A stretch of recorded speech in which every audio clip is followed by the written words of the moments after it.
मध्य आणि पश्चिम रेल्वे मार्गावरील परळ आणि प्रभादेवीला जोडणारा 125 वर्ष जुना ब्रिटिशकालीन एल्फिस्टन पूल पाडण्यात येणार आहे। शिवडी वरळी कनेक्टर प्रकल्पांतर्गत तेथे नवीन पूल बांधण्यात येईल, पण तेथील वाहतूक बंद करण्याच्या सर्व प्रक्रियांना सुमारे महिनाभराचा कालावधी लागण्याची शक्यता असल्याचं वाहतूक पोलीस अधिकाऱ्यांनी सांगितले।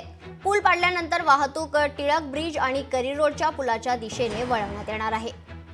याचाच आढावा घेतलाय आमचे प्रतिनिधी मीनाक्षी म्हात्रे यांनी। मध्य आणि पश्चिम मार्गावरील परळ आणि प्रभादेवीला जोडणारा 125 वर्ष जुना असलेला ब्रिटिशकालीन एल्फिस्टन पूल या महिन्याच्या अखेरीस पाडला जाणार आहे। MMRDAने हा पूल पाडून नवीन पूल बांधण्याचा निर्णय घेतला आहे।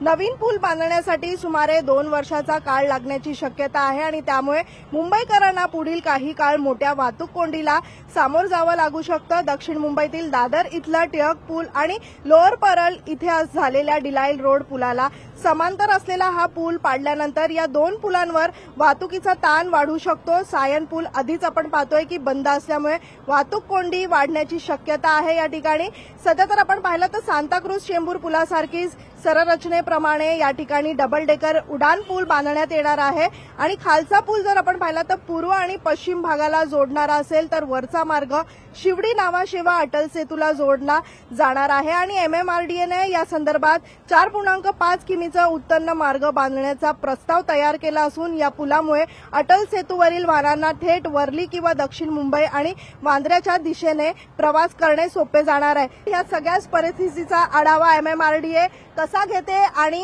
या संबंधित पूल पाडण्याच्या निर्णयावरती आता MMRDA आपली काय भूमिका मांडते याकडेच आता सगळ्यांचं लक्ष लागलं आहे।